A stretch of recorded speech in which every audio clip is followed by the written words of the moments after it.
એક શાળાના બાળકો ઉપર એક સરસ મજાનો પ્રયોગ કરવામાં આવ્યો. એ શાળાના બાળકોને એવું કહેવામાં આવ્યું કે તમારા મતે પ્રેમ એટલે શું એ તમારા શબ્દોમાં તમારી રીતે લખો. તમને જેવું પ્રેમ વિશે સમજાય છે એવું તમે લખો. અને નાના નાના ભૂલકાઓએ પ્રેમને ખૂબ સારી રીતે વ્યક્ત કર્યો, અભિવ્યક્ત કર્યો.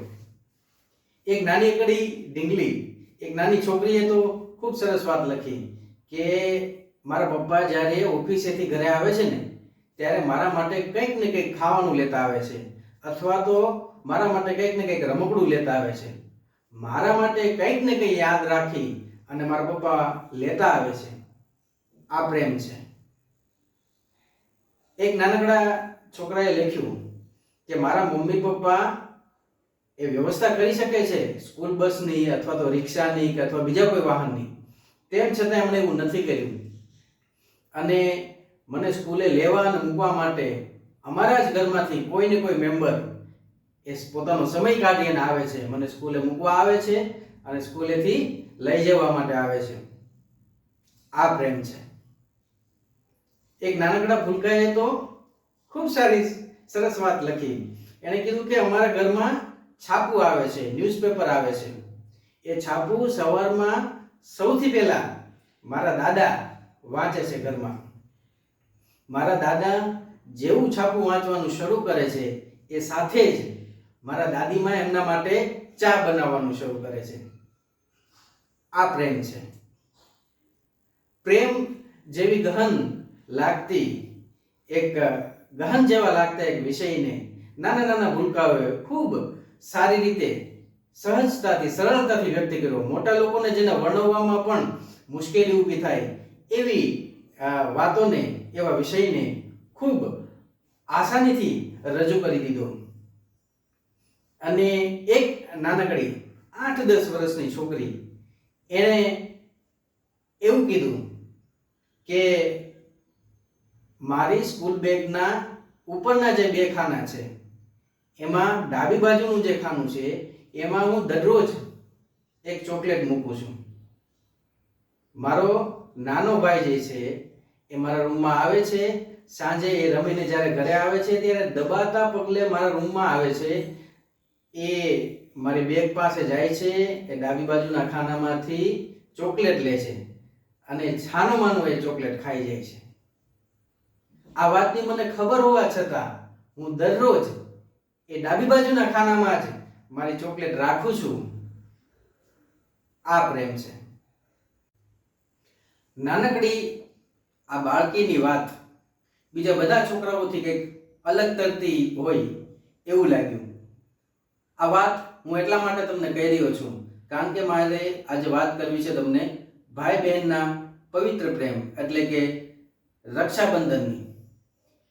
રક્ષાબંધનનો આ સરસ મજાનો તહેવાર, આની સાથે આપણી ઘણી બધી ઐતિહાસિક અને પૌરાણિક વાતો, વાર્તાઓ, વિચારો વણાયેલા છે, જોડાયેલા છે. મારે આજે તમને એક ઐતિહાસિક ઘટનાની વાત કરવી છે. સિકંદર જ્યારે વિશ્વ વિજય કરવા માટે નીકળ્યો છે, સિકંદરને આપણે ભારતમાં સિકંદરના નામથી ઓળખીએ છીએ, પણ વિદેશમાં એને એલેક્ઝાન્ડરથી ઓળખવામાં આવે છે. એ જ્યારે ભારતની ધરતી ઉપર ડગલા ભરે છે અને ભારતનું જે વેસ્ટ અને નોર્થ નો જે આખું પોર્શન એટલે કે પંજાબનો જે પોર્શન ગણાય છે ત્યાં આગળ એને પોતાના સૈન્યને રાખ્યું છે, પોતાના સૈન્યના તંબુ તાણ્યા છે. અને એ વખતે ત્યાં પુરુરવાનું શાસન છે. પુરુરવા એ ભારતીય નામ છે અને વિદેશમાં એને પોરસ તરીકે ઓળખવામાં આવે છે. પુરુરવાનું શાસન છે અને સિકંદર એના કાફલા સાથે આવેલો છે. સિકંદરની પત્ની એ પણ સાથે છે. એના માટે આ ભારતીય સંસ્કૃતિ આ બધું નવું છે. એમાં શ્રાવણ મહિનાનો સમય અને આ રક્ષાબંધનની આજુબાજુના દિવસો હોય છે. એટલે એ જ્યારે બજારમાં સિકંદરની પત્ની જાય છે તો એને જોયું કે અહીંયા રાખડીઓ મળતી હોય છે બજારમાં. એટલે એને સહજતાથી એક રાખડી લઈ લીધી અને એ જતી રહી અને પુરુરવાના દરબારની અંદર શ્રી પહોંચી ગઈ. એટલે પુરુરવાના જે સૈનિકો હતા એને તો ચોક્કસ વાત છે અટકાવે છે, કારણ કે એ તો દુશ્મનની પત્ની છે, પણ પુરુરવાએ એને દરબારમાં અંદર આવવા દીધી. એટલે સ્ત્રી જે હતી એ સીધી પુરુરવા પાસે પહોંચી અને એના હાથના કાંડા ઉપર એને એ રાખડી બાંધી દીધી. આ વાત અહીંયા પૂરી થઈ ગઈ. પછી એ જતી રહી અને વાત ત્યાં પૂરી થઈ ગઈ. પણ પછી સિકંદર અને પુરુરવા વચ્ચે એક ભીષણ યુદ્ધ થઈ રહ્યું છે. એ ભીષણ યુદ્ધમાં એક સમય એવો પણ આવે છે જ્યારે પુરુરવા એ હાથી ઉપર બેઠેલો છે અને એને સિકંદરને નિશસ્ત્ર કરી દીધો, હથિયાર વગરનો કરી દીધો. અને એક સમય એવો આવ્યો કે જ્યારે સિકંદર જમીન ઉપર ચરતો સૂઈ ગયો અને પુરુરવાના હાથમાં ભાલો હતો. એટલે એ ભાલો નીચે ફેંકે એટલી જ વાર એ જેવો ભાલો ફેંકે એટલે સીધો સિકંદર એ જમીન સાથે જોડાઈ જાય. એને ભાલો ઉગામ્યો પણ ખરો, પણ અચાનક પુરુરવાને પેલો પ્રસંગ યાદ આવી ગયો એટલે એને એ ભાલો સિકંદરને માર્યો નહીં અને સિકંદર ત્યાંથી છટકીને નીકળી ગયો.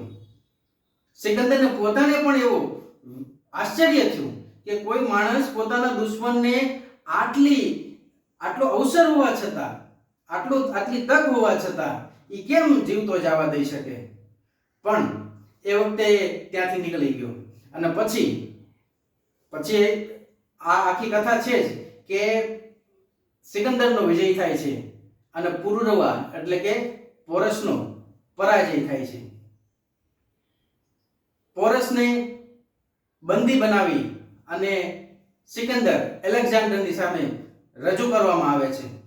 સિકંદર પૂછે છે પુરુરવાને કે બોલ તારી સાથે કેવો વ્યવહાર કરવામાં આવે. ત્યારે પોરસ કહે છે કે એક રાજા બીજા રાજાની સાથે કરે એવો વ્યવહાર મારી સાથે કરવામાં આવે. અને સિકંદર પછી એને છોડી મૂકે છે. આવી અનેક વાતો આપણે ત્યાં સાહિત્યમાં, ઇતિહાસમાં અને ધર્મ જગતમાં જોડાયેલી છે. આપ સૌને રક્ષાબંધન પર્વની અનેક હાર્દિક શુભકામના.